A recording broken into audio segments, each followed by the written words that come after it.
All right. Today's sermon is a review. It's a review from last year's Vision sermon, and I want to see where we're at. Where do we fall on this thing? How many of you guys do New Year's resolutions? We asked the question, but how many of you guys actually do that? You say, I'm going to do something new this year, and I'm going to stick to it, and blah, blah. Okay. How many times have you failed at a New Year's resolution? Anybody? I'm pretty sure that's the standard, right? Where people say, I'm going to do this, and I'm going to get a gym membership, and then the gym membership is just like, hey, how do I cancel this thing without getting fees, right? We've done that several times where we've had to do fees for the canceled gym membership. All right, let's put up this game board here, the empty one. All right, top 10 New Year's resolutions. I need guesses. Go.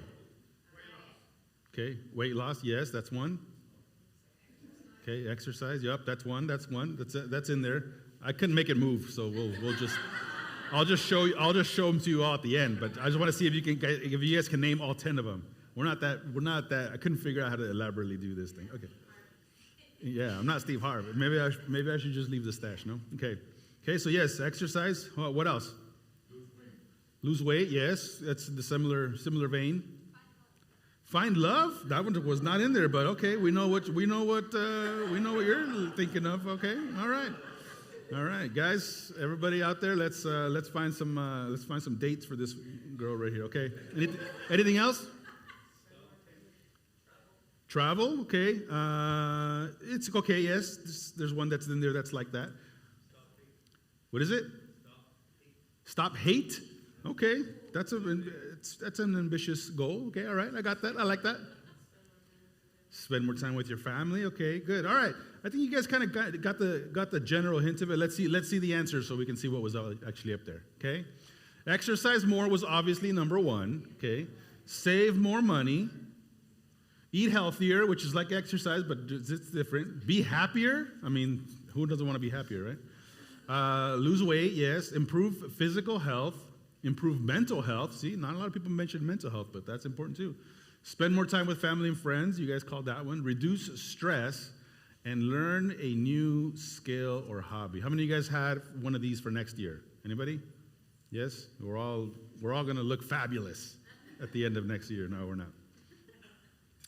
What's interesting is the top 10 list of New Year's resolutions actually reflects on how we see ourselves as a society, right? Because if you get the things that we want to change about ourselves, then that's assuming that we're not there, correct? And so really, that's like admitting that last year we all ate horribly, we got fat, we spent all of our money on trash, we were miserable, stressful, unhappy, and we learned nothing new. And we did it all alone without friends and family. Right? According to what we would like to change. I know, it sounds horrible. That was us this year. What happened? I mentioned this earlier during the break, but the number one goal amongst the faith community is this year I want to get closer to God. That was the number one thing. How did we do on that one? Think of yourself from a year ago to today. Did you pass or did you fail on that one? You guys know I think I shared my treadmill story one time. We got a treadmill and it sat in the garage for 5-6 years. It was mint condition, never got touched. So then one time we were like, you know what? We're going to get in shape. We're going to use this thing. So we cleaned up the whole thing.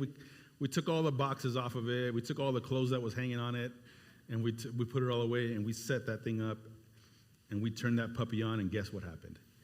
It blew up. It literally had smoke coming out of it. So all our goals and our dreams just went down the tubes because we neglected it. We didn't use it, and I don't know what happened to it, but it got messed up. But this year, my wife bought another one. Yay, round of applause for my wife. She bought another treadmill that she's not going to use. This one's different, though. This one's an under-the-desk walker. So, you're supposed to walk while you're answering emails, apparently. That's like a thing. And so you're supposed to walk while you're in meetings and things, and you can walk. We'll see how it goes. Let's just say I don't have high hopes for.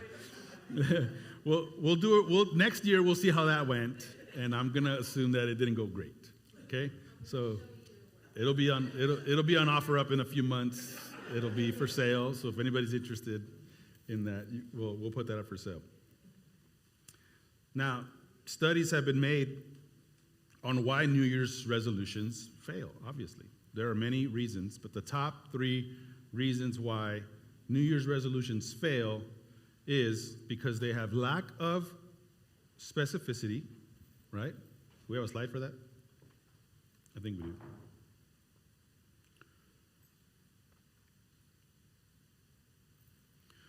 Lack of specificity, right? They're too general.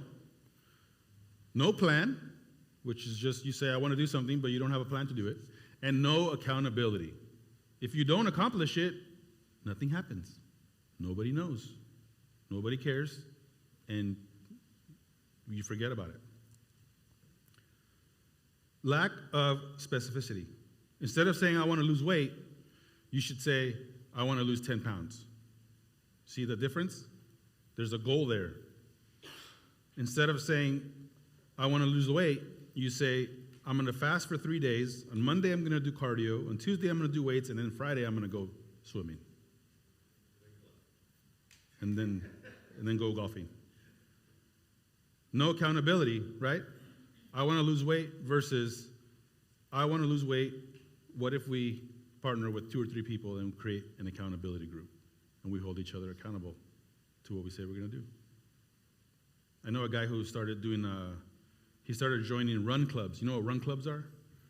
Where it's like you sign up for this thing. I think Nike has a thing where you sign up, and then they just say, we're going to meet here. And then everybody just meets up. And it's a huge like crowd of people that just run. And you're just part of this like community of like, hey, we're all like trying to do this. And people of all shapes and sizes and things. And it's kind of fun to do things with other people, because if it's just you, the blankets, they feel so good in the morning. And you're just like, nobody's waiting for you. Nobody's expecting you to be there, right? But if you say, hey, let's meet at the park at 5 a.m., rain or shine, I don't want to let you down. I'll say, I don't want to let you down, so I'm going to be there. And if you're there and I'm not there, I'm going to feel bad, right? And so that helps you get to where you want to get to.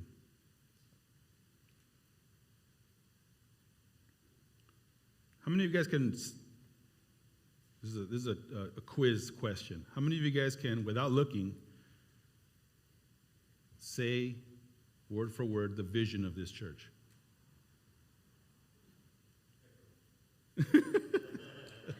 Echo. You're close, and that's our mission. That's not our vision. Okay, that's good. This is a good thing.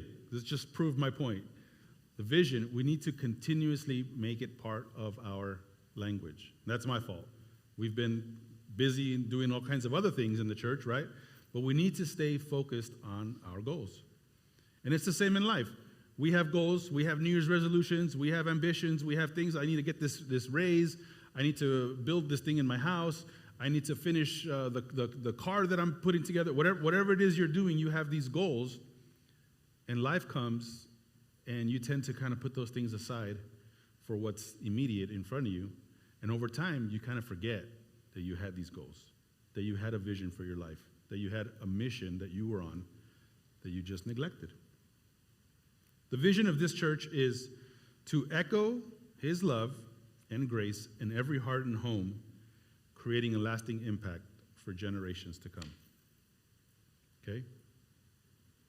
Our mission is just as important.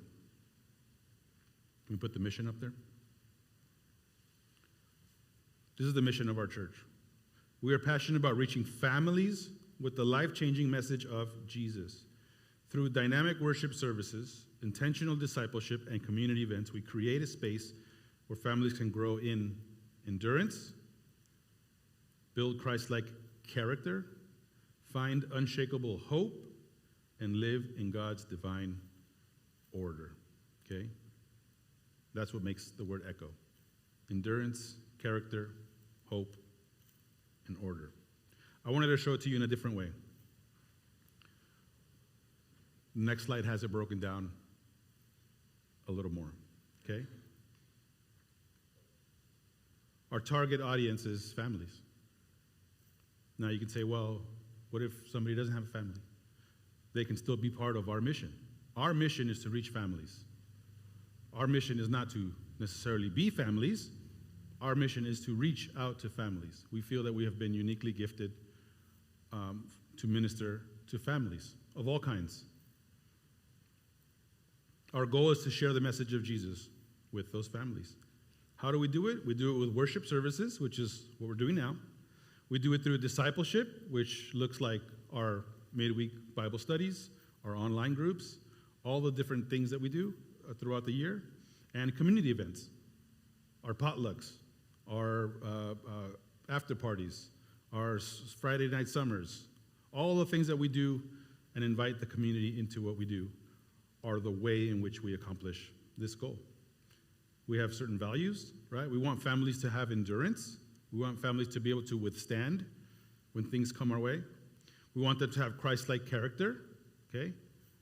We want them to have unshakable hope, which means when things come our way, we don't stop coming, we don't stop declaring that God is king. We have unshakable hope. And how to know when we're successful is when there's order in our lives. I've said it numerous times. If you're a hot mess, it's very difficult for you to help others. If your life is not in order, it's very difficult for you to bless others. If your family is in constant turmoil, it's very difficult for you to have margin to help others. And if we can't help others, then we are not living out our Christ-like character. Now, if you think about this, everything we did last year was geared towards these principles. And spoiler alert, everything we will do next year will be geared towards these principles. But I have a passion in ministry that is something else. I'm too busy to be a part of what's happening here. I think our mission should be something else. These are all thoughts that some people have had, and that's understandable.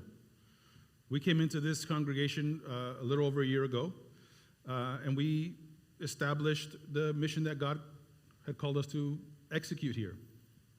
And it's very understandable if you have these feelings of, well, that's not what I signed up for. And that's okay. But we want to let you know and invite you that everything that you have within you, your talents, your skills, your passions, can be used for this mission. I remember being part of I used to work at the Dream Center. They do a lot of outreach and things in Los Angeles. They have this program that's called Adopt a Block. Now, there's debate on whether they invented that or not. Other churches do it as well. What it is basically they choose a neighborhood. They choose usually a very low-income community. And they say, we're going to go all in with this community. We're going to go and we're going to just love on them. We're going to be consistent. We're going to be coming every single day, and we're going to love on these people. They bring them food. They bring them resources. They help them with childcare. They help them with everything that you can imagine. All the resources were put into this community. And as new people come and join the church or join the ministry, they would bring their talents with them. And I remember we would go and we would have sessions where somebody new would come and they say, hey, I'm a musician. I know how to play guitar. Is it okay if I play for the people? Go for it. We set up a speaker and now we have music. And somebody came and said, well, I'm really good with kids. Is that something? Okay. We bought a bunch of coloring books and we said, okay, when you go, you're going to get all the kids in a circle here. And you're going to help them to color. There was a guy who came. He's like, hey, I'm a contractor. I do a lot of building stuff, material. You think they'll need help with that? Bring it. Bring your own talent. BYOT. Bring your own passion. Bring your own skills. Bring your own whatever. Whatever you are, whatever you're into, whatever you have access to can be used for this mission. I want you to see yourselves as part of what's happening here. I don't want you to see yourself as a participant of this. I want you to see yourself as a part of it. Be willing to serve wherever. That time I was a photographer. So my job was to go and capture photos of all of these different activities. And, you know, my list said, try to capture like smiling kids. You know, that's like the breadwinner, right? You want to have smiling kid pictures because those are the ones that people donate to. You know, people donate money to smiling kids. And so my job was to get smiling kids, you know, and that was my job. But while I was there, we were always willing to serve wherever it needed. If there was an issue, there was a extension cord that was in the wrong place, or there was an ice chest that had to be moved, you know, you would put your camera down and you would just do it. Was that my passion? Was that my ministry? Is moving ice chests around? No. Nobody has the move ice chest ministry. That's not one of the options that they present to you. That's not the most glamorous thing, right? Setting up chairs, right? Handing out food. Like, what do you do? Oh, I'm in the handout food ministry. Like, I just hand bags of food to people. That's my passion. Nobody has a passion for that. But helping people and being part of a mission and helping to be part of something that is beyond you, that's my passion. That should be everyone's passion. Everything that you have can contribute to the body. Let's go to Proverbs 29:18. Proverbs 29:18. When you have it, say, Happy New Year. I was going to say Merry Christmas, but we're done with Christmas, right? How many of you guys put all your Christmas stuff away already? Anybody? Any super hyper weirdos out here? No? Okay, we all have our Christmas trees up? Okay. We almost put ours away. We were like, we're done. I just want my living room to look normal again. Anybody? No? Just me? Okay. Just us. Proverbs 29:18.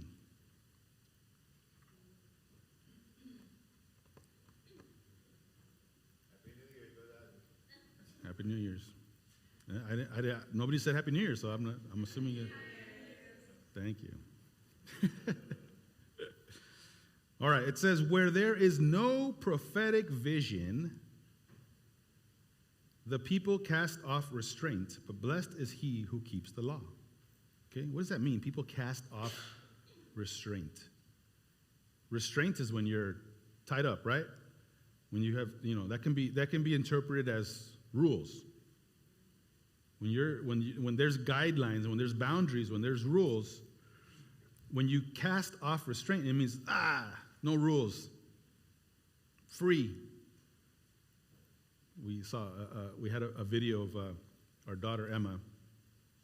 When she was a baby, she would always want to be naked. That was like her thing. She was like, if you leave her alone for 2 seconds, she was getting naked. She really liked to be naked.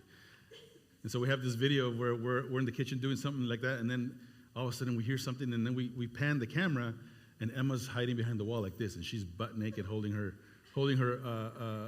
diaper in the hand. She's like, and she gets scared and she runs away, and you see her little nalgas go over there. Am I allowed to say that on pulpit? Has anybody ever said nalgas up here? All right.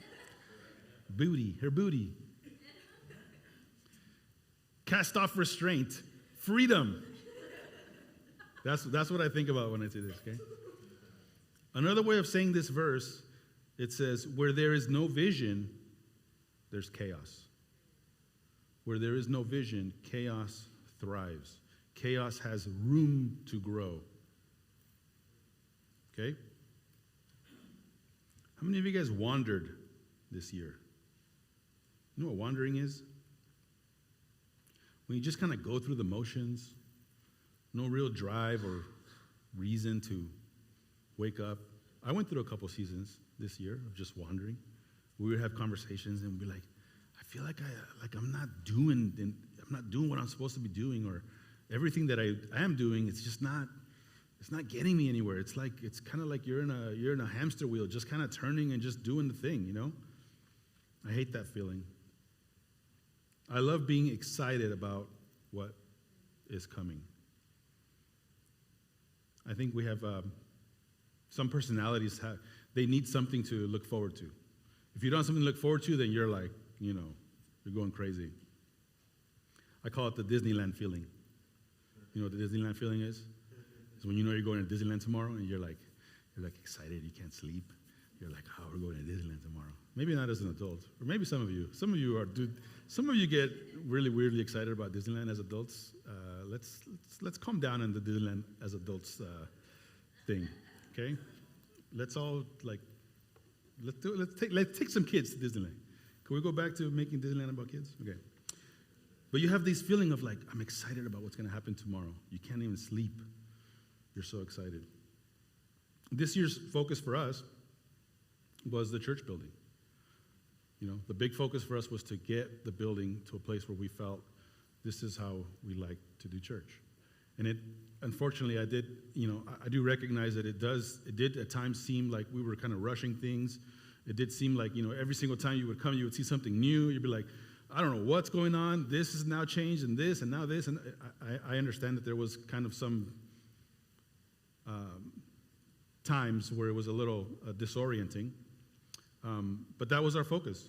That was our one big thing to accomplish this year. And I think that with the Lord's help, we were able to really accelerate on a lot of things that we just never thought were even going to be possible until a few years down the line. And we want to thank you guys for being a part of that. We want to thank you guys for rolling with it and for your contributions as well.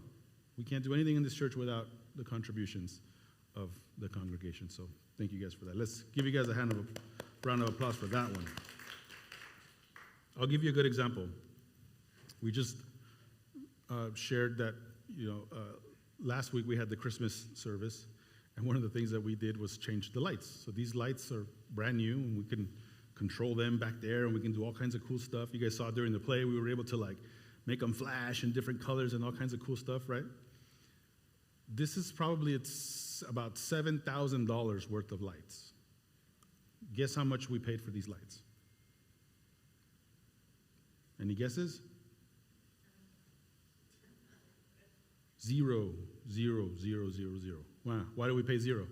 Well, because these lights were already here. They were in a room over there in a box. And so when we came and we were looking through all the rooms and things, we're like, hey, there's a bunch of lights here. These are cool. And then, a year later, we put them into where they were supposed to be. A lot of times it's just timing. It's just timing. It's just being at the right place at the right time. God was able to do a lot with this building this year. We were able to scratch off a bunch of our goals off of our list. But at times, we did lose some focus. We have to constantly re-up our focus. Sometimes we get hit with things that we didn't expect, and that sets our mood. It sets our trajectory. It kills our momentum at times. And sometimes we need each other to be able to say, hey, didn't you say you were going to want to do this year? Hey, remember you mentioned that you really wanted to go camping with your family this year? How's that going? Are you planning that? Are you going to be able to do that? I know you mentioned you wanted to, have a vacation with your family. How's that going? I know you wanted to see about putting your kids in a different school. How's that going? Right? We need to be able to have these goals and share them with each other so that we can build each other up. What was your mission last year, and what will be your mission this year? What we don't want is another year of wandering in the desert. The Israelites were in the desert for 40 years, wandering. We want to be on mission. And if you don't already feel part of this mission, I would like to invite you to be part of this mission, because next year we want to do some really cool stuff, and I would love for you guys to be a part of it. I encourage you to not sit on the sidelines, to jump in and say, this coming year, I want to go all in. This is the second year we're doing this. If you guys remember last year we did this, but if you don't remember, you're going to do it this year again. This is the New Year's challenge. How many of you guys are up for a challenge? I don't know. You guys didn't look like you were up for the challenge. Like, well, tell me what it is first, and then I'll see if I want to do it. Okay? Now, it's up to you if you want to participate, right? But this is a challenge that focuses on intentionally pursuing God's vision. The more we do it as a church body, the better results we will have. The challenge is easy to say, hard to do, and even harder to complete. Some of us didn't do great this year, but some of us are actually in a better place to be more successful this year. How many can agree that that's your situation? Last year, at this time, you were not there, but this year you feel like, I'm there, I can do this. Good. All right, the challenge is 21 days of doing these 4 things. Okay? 21 days, starting on the 5th. So we're doing the fast, right, for 21 days, but during that process, you're doing this. Intentional prayer, biblical fasting, reading scripture, and this is the key one, minimizing distraction. Oof, that's the hardest one. That's the hardest one. Now, some of you are already doing this, and that's great. But what I'm asking for is for us to do this for the next 21 days. Well, starting next week, starting 21 days of doing this intentionally for the purpose of seeking God's wisdom for us, for this church, for our congregation, and for our community. We'll start with prayer. Spending time with God, asking for direction with your life and for the church. Choose a specific time and a duration to pray every day. Add it to your calendar. If you don't add it to your calendar, it's not going to happen. How many of you guys are very calendar driven? I am. Sometimes I'll miss a meeting, and I'll say, well, I didn't get the calendar invite. I'm like, well, you knew we were going to have a meeting. If it's not on my calendar, it doesn't exist. So, put it in your calendar. I recommend early mornings over late nights because, sleep. Lunch breaks are good too. We've shared this before in our Bible studies. A lot of you guys, lunch breaks, go to your car, pray for a little bit, read the word, take a little nap, and then come back to work. Depends on how much time you have for lunch. Okay? Prayer is important. Biblical fasting. Now, we'll go into more detail next week. I'll go more into a deep dive into biblical fasting, but really just wanted to briefly put it out there, okay? This is fasting of food and water, okay? This is not fasting social media, not fasting Netflix, not fasting. People call that fast, but that's not a fast. That's just discipline. Biblical fasting involves abstinence of food or drink. That's the intention. It's one of those things that we don't fully understand how it works, but it just does. And, the example I always give is, there's a lot to learn about the digestive system, right? We eat the food, it goes through the esophagus, it goes through this, and it goes blah, blah, blah, blah. You could write a whole book on that. But we don't need to know all that to understand that when we get hungry, we need to eat. How many of you get hungry? How many of you guys eat? Okay. It just works, right? Okay. Isaiah 58, 6 through 9, I'll just write that down, and then you can study that, but I'll just go over it. It gives a good insight into what the benefits of fasting are. Okay, fasting breaks chains. It loosens the bonds of wickedness and sets the oppressed free. Fasting brings revelation. Okay, it opens spiritual understanding and allows us to see God's plans in a more clear way. Fasting strengthens our prayer. Okay, it adds intensity to our petitions, making them more focused. And fasting renews the spirit. It replaces physical dependence with spiritual reliance on God. Okay? That was Isaiah 58, 6 through 9, if you want to read that at a later time. Okay, so we got prayer, we got fasting, Scripture reading, okay? The Word of God never gets old. We need to continuously renew and refresh our understanding of the Scriptures, okay? We have the one-year reading plans for the men and women that we announced earlier. You can join that, or you can choose another reading plan. If you have the Bible app, there's a lot of good ones in there. You can follow along. It'll give you a notification and say, hey, you need to read this today. You read that, and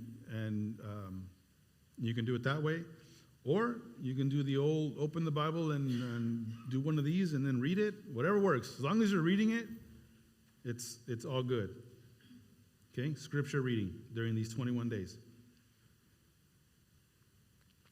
And the last one, which is probably, I would say, the most important, I mean, they're all important, but this one is the most necessary for success, is to minimize distractions. Okay? The quote that is most used, that is more untrue, is this: if I had more time, I would be able to do more.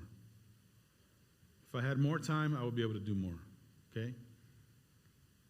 You will never have more time. That's not going to change.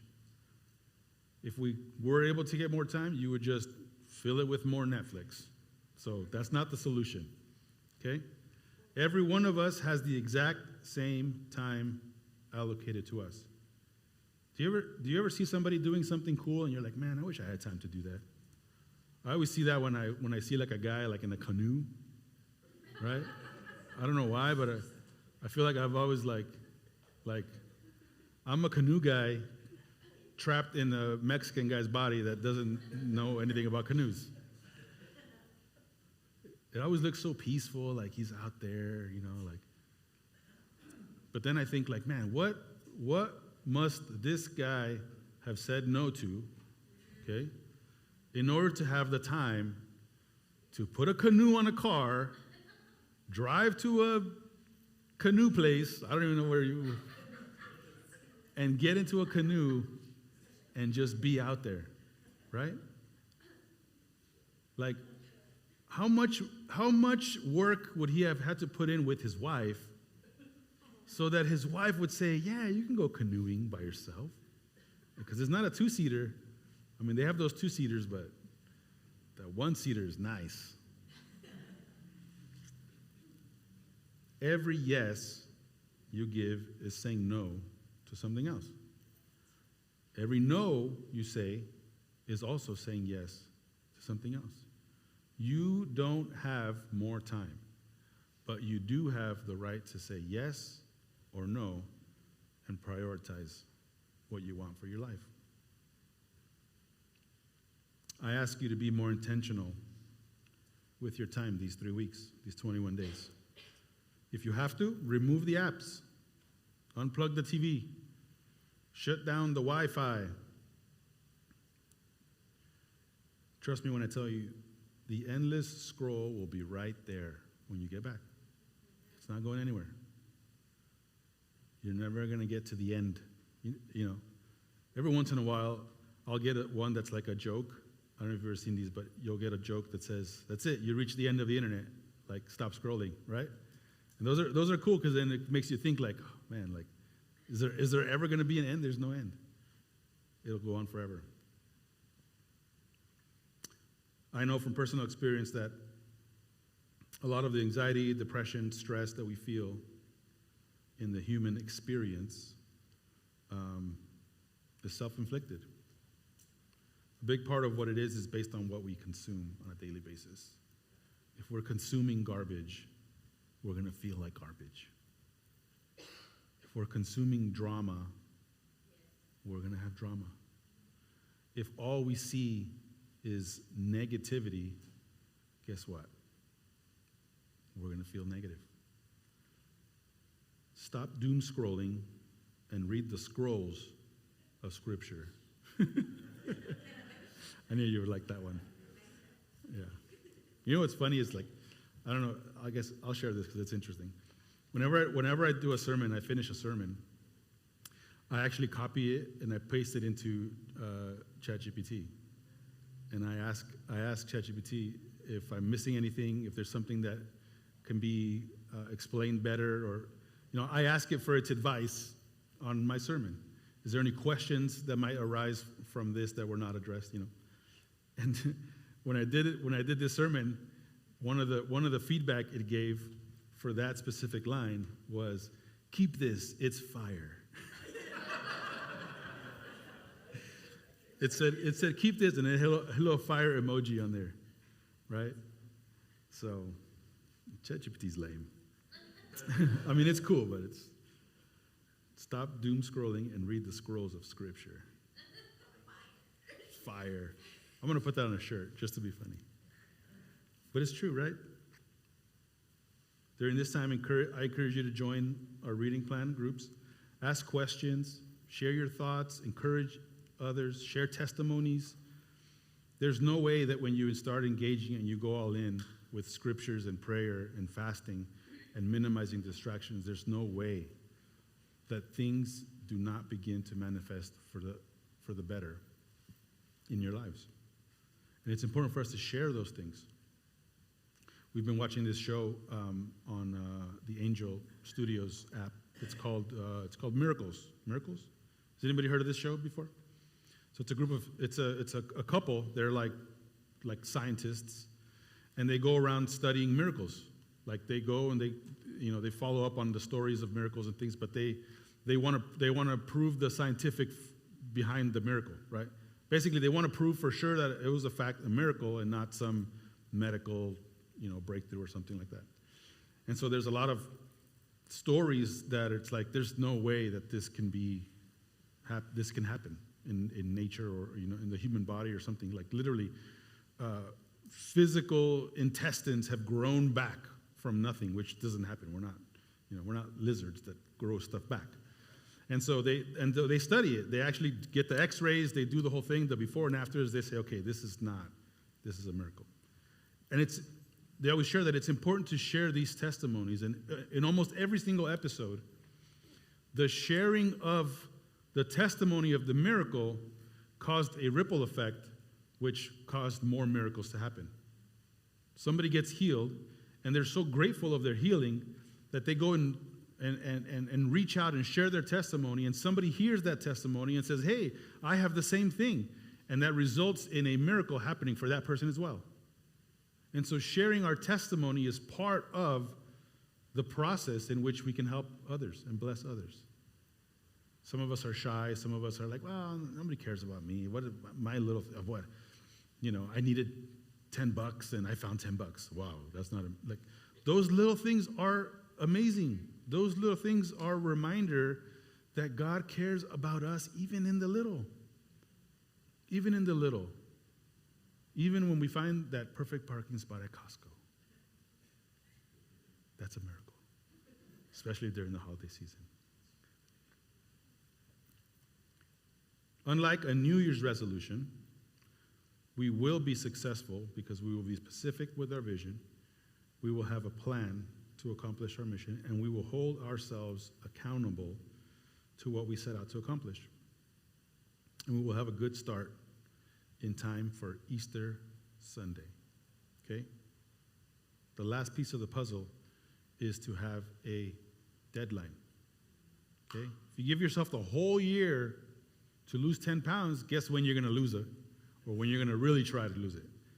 Around December, around November, December, you'll be like, ooh, I think I said I was going to lose 10 pounds. But now at that point, you're already 10 pounds the other way. So now you got to lose 20.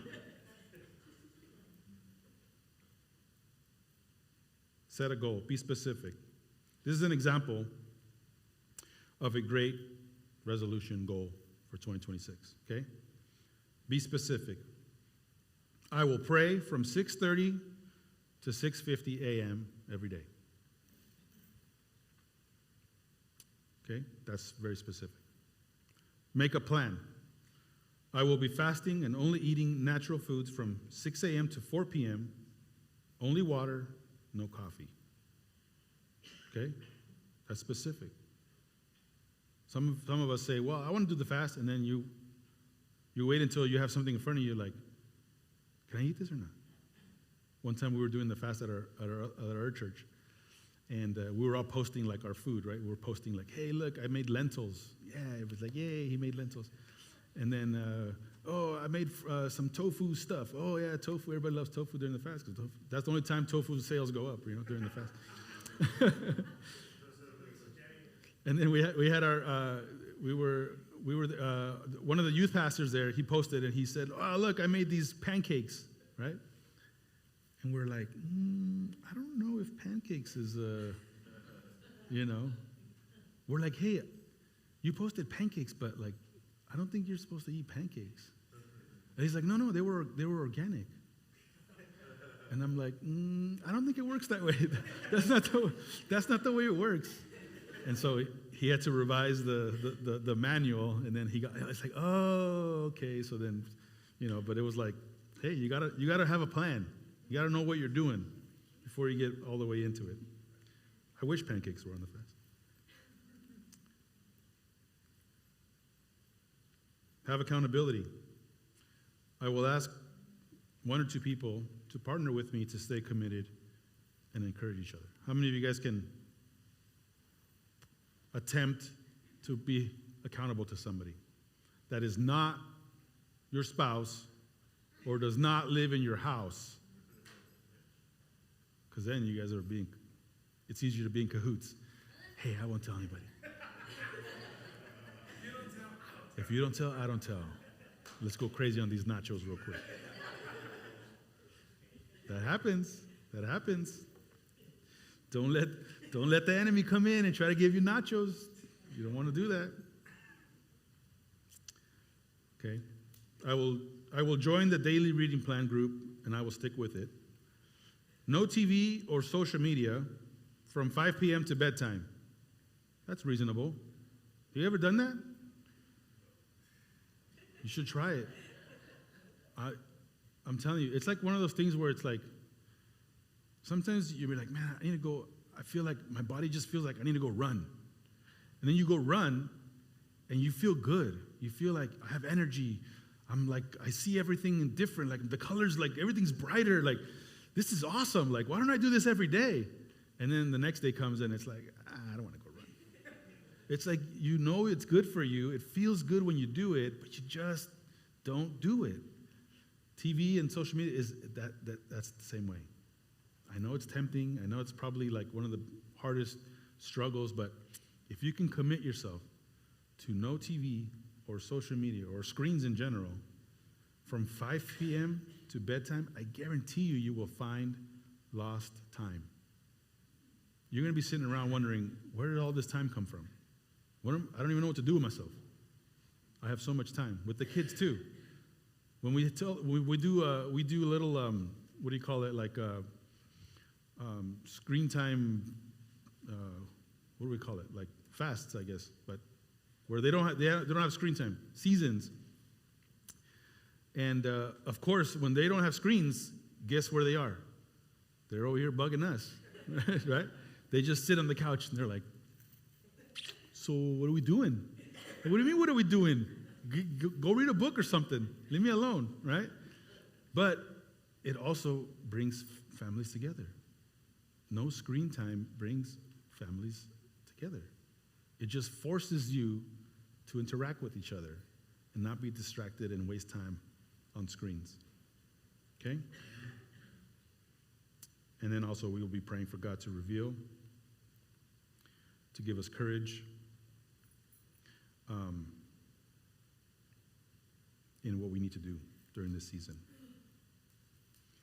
I'll end with this. Let's go to Habakkuk. Yes, that's a book. Go to your table of contents. Whose alarm is that? Is my time up? Did I go over? Man, you got me on a timer? Sheesh. Yeah, right. She's like, that's 40 minutes, dude. Come on. Let's get a move on it. Just so you know, guys, look, I want you guys to see this. That's my timer right there, okay? These are my slides and this is my sermon. So I have a whole 20 seconds left, okay? So don't go crazy on me yet. All right, Habakkuk. Who says? How do you say it? You Bible scholars out there, how do you say it? No? No Bible scholars out there? Habakkuk? Habakkuk. Habakkuk. You got to do it more like Habakkuk. The H book. Okay. Habakkuk 2 through 3. Okay? It says, "And the Lord answered me, write the vision, make it plain on tablets, so he may run who reads it. For still the vision awaits its appointed time. It hastens to the end, it will not lie. If it seems slow, wait for it. It will surely come, it will not delay." Okay? These prophetic instructions are clear. Have a vision, write it down, make it simple, and have everybody see it so that everybody knows what the mission is. So that everybody knows, so that everybody can be clear, so that there's no mystery as to what we're doing here. Okay? We have the vision, we have a mission, and now that this is all nicely painted, we will have a way of putting it somewhere where everyone walks into this place will know exactly what this church is all about. I'm so excited to go through this journey with you guys. It's been a little over a year since we've been here. This is our second new year that we've been in this congregation. We've got some new faces. We've had some people move on, and that's okay. That's part of the process. And so we're just super encouraged as your pastors, as a family. We are so encouraged at what God is doing in this place, and we just look forward to what we can all do together as a church and for the community. Amen? All right, let's stand.